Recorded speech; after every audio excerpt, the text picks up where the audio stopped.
ghost and other spiteful beings wouldn't be bothering us, the king returned to his subjects and celebrated the victory and the end of the kingdom's miseries with great fanfare.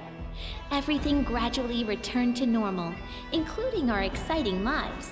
Not always peaceful, but also not troubled by invasions from another world. And little by little, our heroes and the common folk began to forget the sorrows of the past.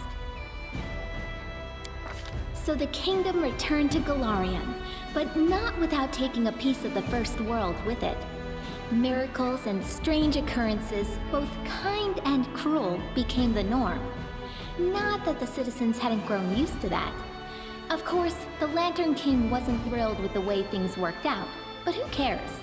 Our leader and Nyrissa, the cursed king and queen, are ever ready to face the power of the eldest. Until that time comes, our leader spends a lot of time in the First World, learning its secrets and testing his new powers. The immortal king and his kingdom became a legend come true in Golarion. The kingdom built by our hero became an example for all its neighbors. What else would you expect? The Stolen Lands became the only place where the citizens sincerely toast the health of their ruler. The citizens lived trouble-free, and taxes made it to the treasury without losses. A powerful army guards the peace. Exploration of magic is on par. The temples are flooded with their congregations. And, most importantly, our cultural contributions are at least the equal of Absalom. The Stolen Lands are called the Land of Popular Rule, for in these lands, common people feel fully in control of their fates. Unfortunately, the total absence of authority allowed one of the richest regions in the kingdom to proclaim itself an independent republic, and retrieving those territories came at a rather high price for the king. Just half a year after the war with the First World, Galt moved its troops to the southern border of the kingdom. Their attack was rebuffed. The enemy state's infantry retreated when the army's wizards brought down rains of fire and magical arrows on the heads of the flabbergasted enemy soldiers. Since then, Galt hasn't risked crossing any borders again, fearing cruel retaliation for further insolence. Who'd have thought that some tiny barony founded in the Stolen Lands by an adventurer would become a real kingdom, playing a prominent part in world politics? Of course, not everyone likes the proactive stance of this young, bold state, but the fact of the matter is, they can't afford to ignore the king and his diplomats. The king became a true patron of fine crafts. Over time, the castle treasury filled with wonderful gifts from the best masters in the area. Armor, weapons, even magical artifacts. And the collection is still growing. No kingdom can function without its nobility, and the kingdom in the Stolen Lands is no exception.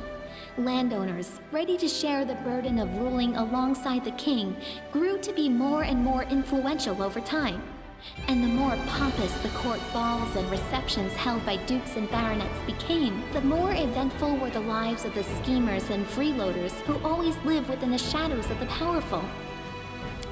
The feud between Brevois North and South, which had been smoldering for ages, never sparked the fires of civil war.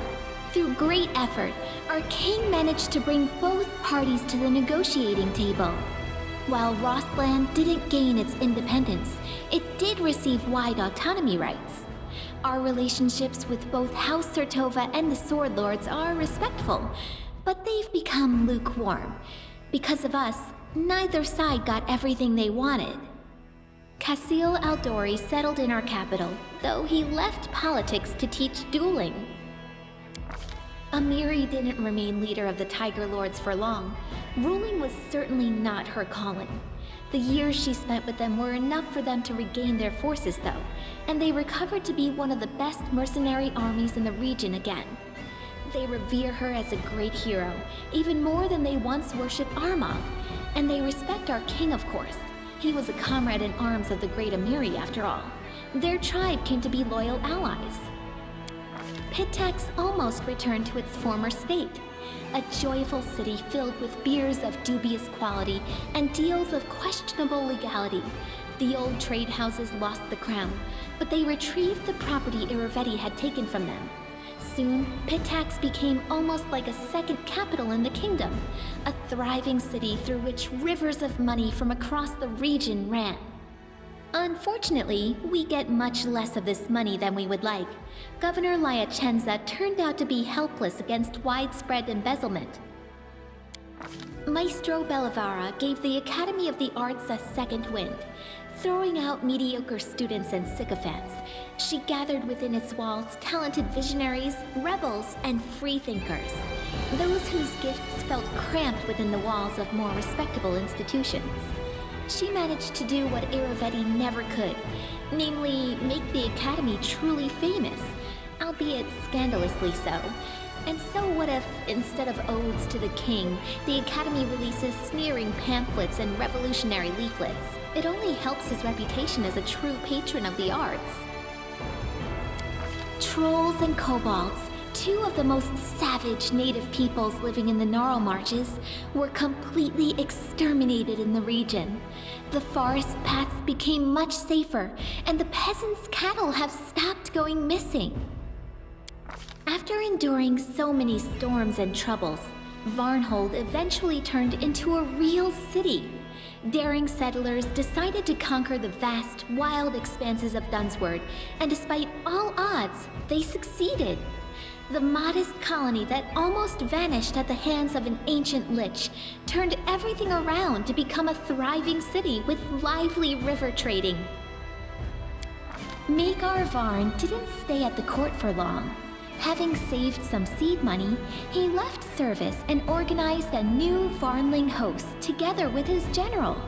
And this new party of mercenaries has already helped our kingdom more than a few times.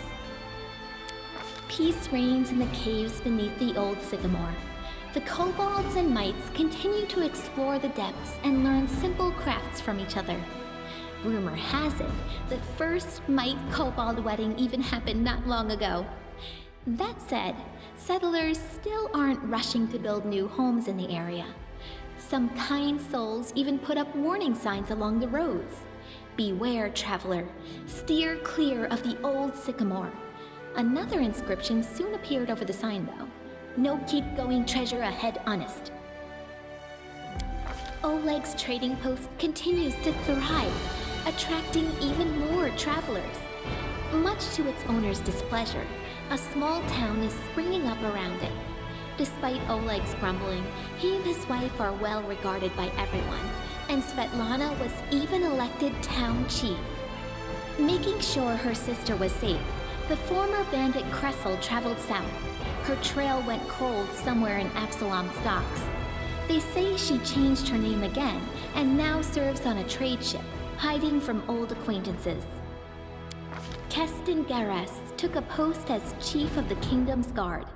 The former heir to a noble family never returned to Brevoy, severing all ties to his kin. However, a few years after the victory over the First World, a girl arrived from Brevoy and soon married Keston. They say Keston started smiling a lot more after that.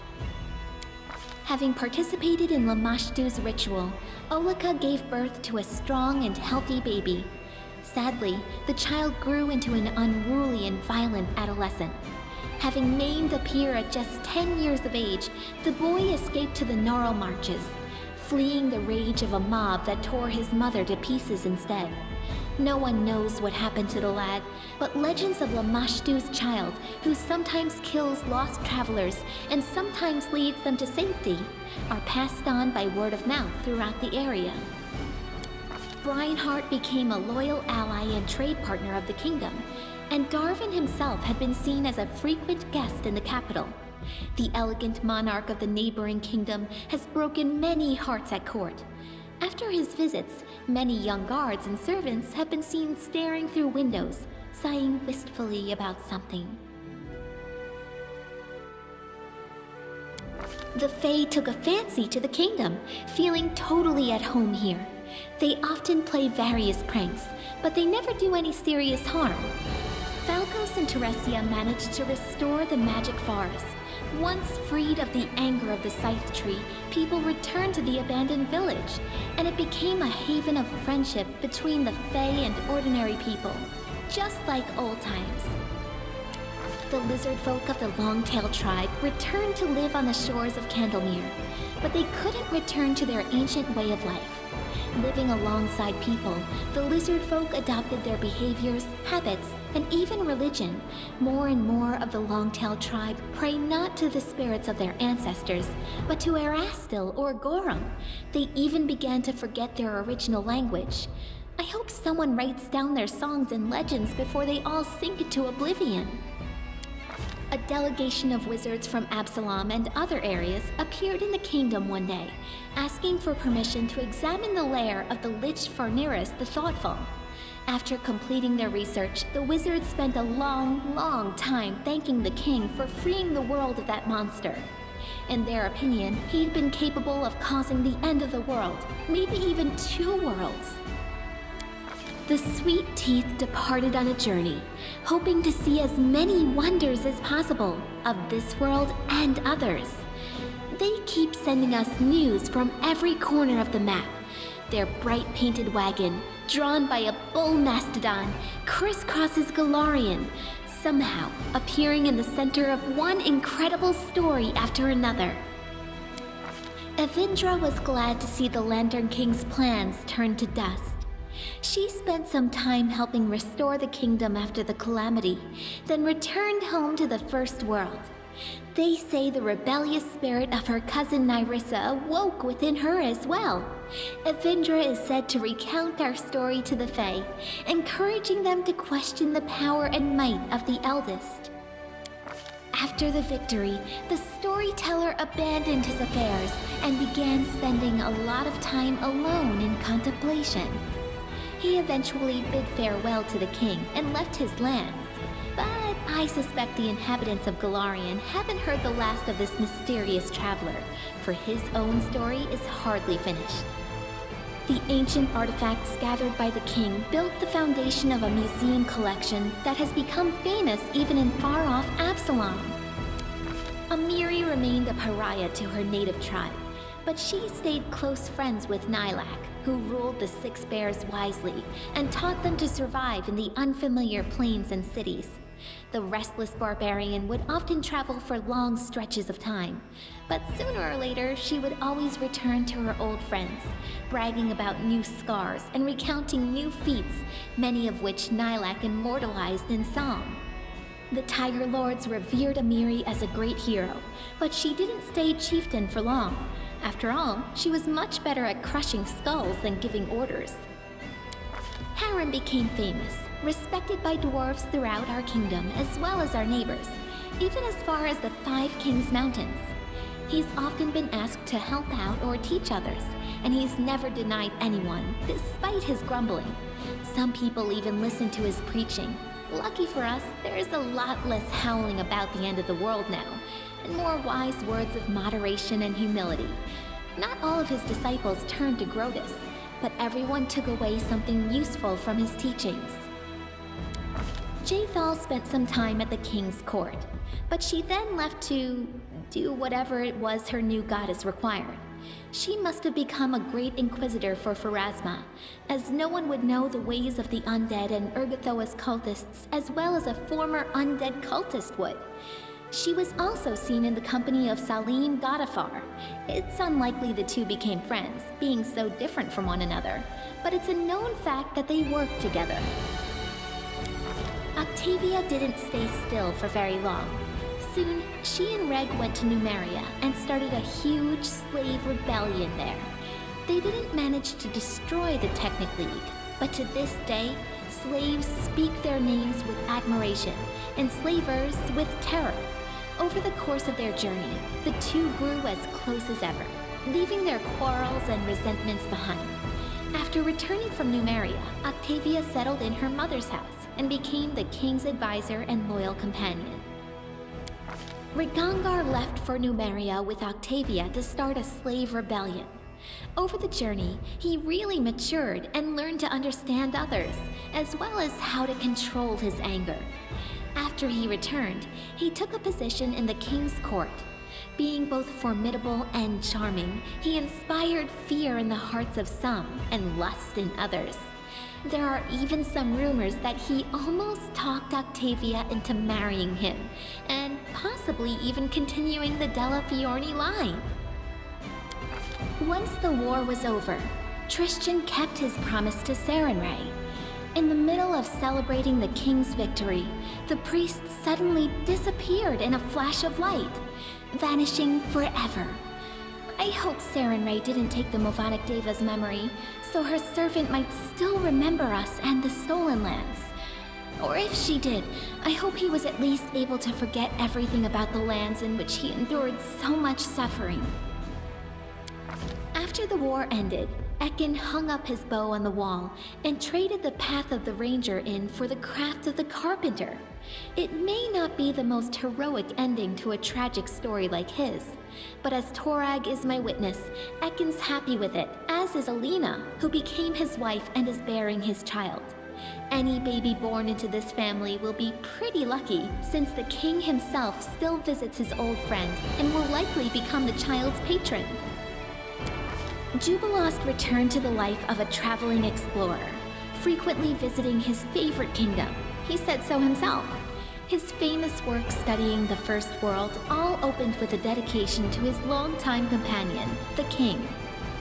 Sometimes, during Jubilost's performances, all kinds of chaos would break loose. Viewers turned into unicorns, or would be teleported to the top of a cliff. Later, Jubilost would be seen arguing fiercely with a pretty gnome named Nerd. The arguments looked very sweet and intimate. As for Knock Knock, Hero Knock Knock, he continued his questionably heroic efforts in the Stolen Lands. Despite whatever mess he fell into, no matter the danger he leapt into, he always seemed to scrape through just a little better off than before. Like true heroes, he simply never gave up, struggling on and meeting the challenge of each new day with a spirit that no mishap or misfortune could ever quell. The slightly inaccurate statue of him and the king still stands in the square to this day. The two figures side by side. I've always felt that, while the heights may be a bit off, let's say, it accurately reflects the size and spirit of the goblin hero who'd been nurtured by the teachings of his king. Kalika remained in the kingdom, though her desire to witness the world's wonders keeps driving her to take long journeys. But when she is home, she spends much of her spare time with her sister. They don't quarrel anymore, and have stopped dragging each other into trouble. Canera settled down in the capital and became a very busy entrepreneur. It seems as though every hour is planned, meeting with rich merchants or inventors whose work she's promoting. But on her way home, she never fails to stop at the market to personally buy some sweets for her sister. Between Canera's business sense and Kalika's charm, they founded and successfully run not one, but 3 organizations. A trading house, a shelter for tiefling children, and a school of magic devoted to Nethys. The king and Valerie stayed together, lovers and companions, bound not only by love, but by common duty. The amazing union underlies dozens of ballads and poems written by delighted subjects and echoed all throughout Aveston. There's more fiction than truth in those poems, of course. Our hero and his beloved keep their relationship well behind closed doors. The only thing kept in the chronicles in the truest detail is the grand royal wedding. Valerie became a worthy and honest ruler, like anyone doubted she would. And while their subjects can't wait for an heir, the beautiful royal couple seems to be in no hurry to continue their lineage. As for myself, the author of this book, Lindsay, who never chose a pretty nickname, I'm still here, inside my creation within the Capitol Library. I live just like I always dreamed, surrounded by people and books, and not a day goes by without someone turning my pages. My story inspired many others to take up the quill. My readers have written many fierce books, articles, and pamphlets, flinging truth in the faces of tyrants. What more could I dream of? I hope, oh honored reader, that this story offered you some daring ideas. Or at least some entertainment. In any case, it's time to set the final period.